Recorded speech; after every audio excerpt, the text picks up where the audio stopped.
Hello guys, तो welcome back to my YouTube channel.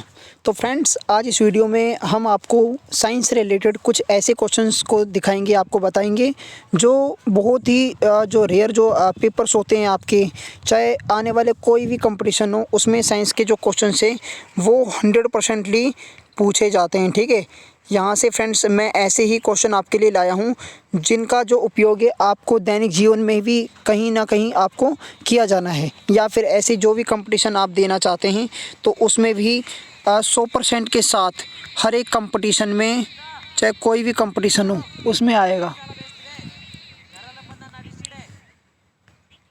Friends, बिना किसी उसके अपन चलते हैं फ्रेंड्स क्वेश्चंस की तरफ, है ना।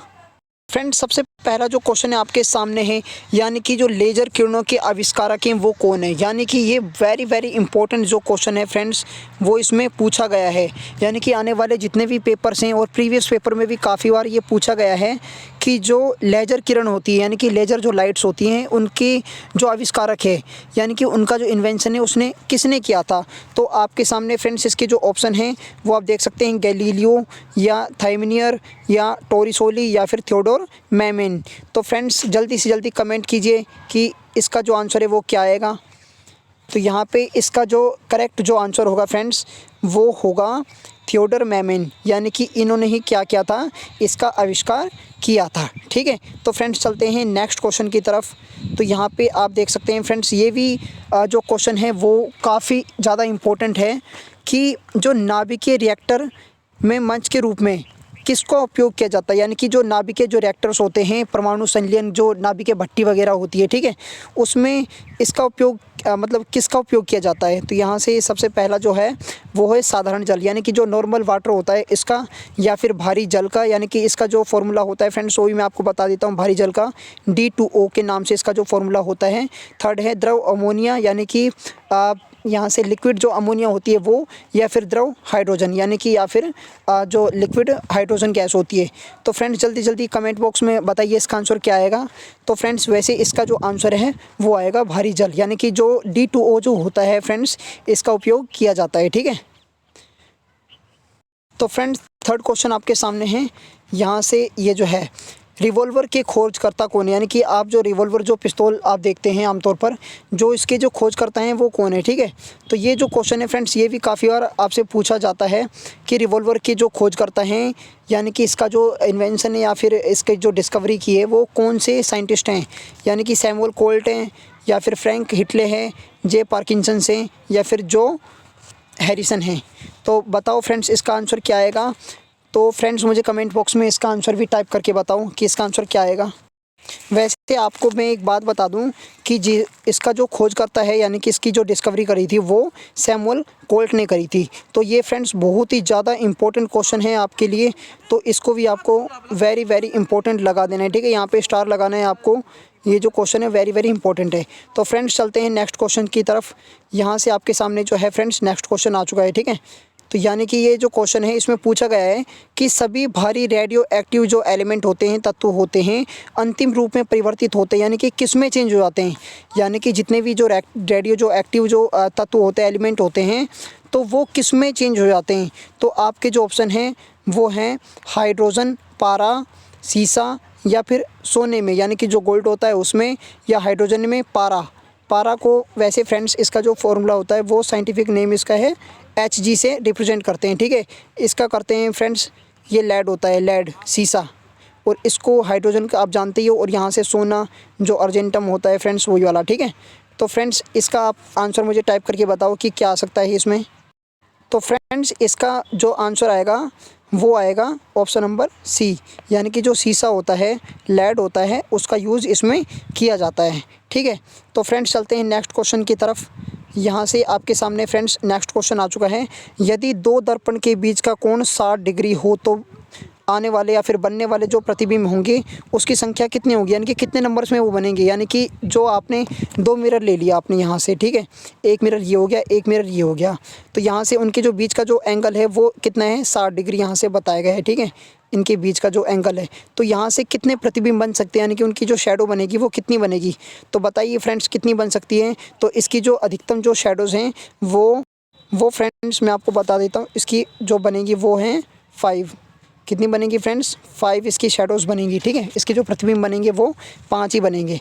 तो फ्रेंड्स चलते हैं नेक्स्ट क्वेश्चन की तरफ। तो इस क्वेश्चन में आपसे पूछा गया है कि 25 डिग्री जो है उसके सेंटीग्रेड को केल्विन पैमाने में बदलिए। तो यानी कि ये आपको बदलना है। तो मैं आपको एक बात बता देता हूँ कि नॉर्मल जो वो होता है, ठीक है, केल्विन का, तो वो होता है 273, मतलब ऐसे होता है, ठीक है ना। ये इसका जो होता है, इसमें आपको क्या करना है फ्रेंड्स, 273 में, यानी कि 273 आपको यहाँ से दे रखा है, 273 केल्विन, 237, 289 और 298।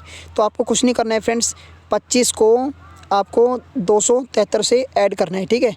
तो यहाँ से कितना आएगा फ्रेंड्स, 298 केल्विन। तो ये वाला जो फर्स्ट वाला जो ऑप्शन है वो हमारा सही हो जाएगा। चलते हैं फ्रेंड्स नेक्स्ट उसमें क्वेश्चन में, ठीक है।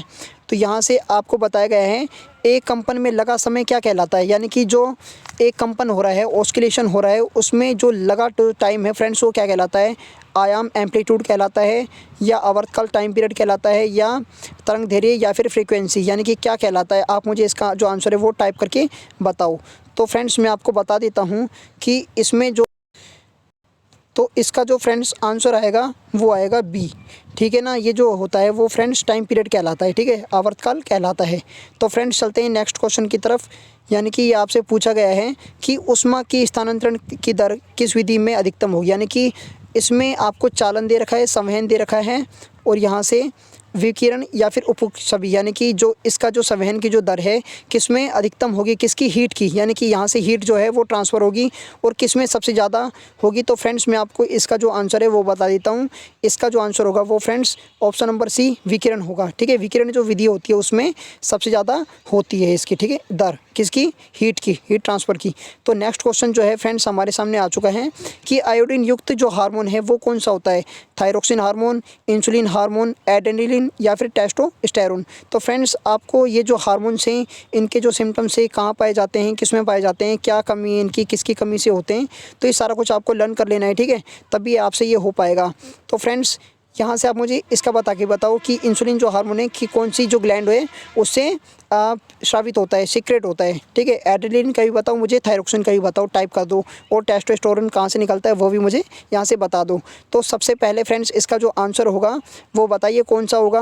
फ्रेंड्स इसका जो आंसर होगा वो होगा थायरोक्सिन हार्मोन, ठीक है ना। आप मुझे पता है ये बी को टाइप कर रहे थे लेकिन बी नहीं आएगा क्योंकि आयोडीन युक्त, यानी कि आयोडीन की यहाँ पे बात हो रही है। तो आयोडीन के कारण फ्रेंड्स कौन सा रोग होता है, आयोडीन की जो कमी होती है, लैक ऑफ आयोडीन की कमी से घींगा या गलगंड रोग जो होता है, ठीक है।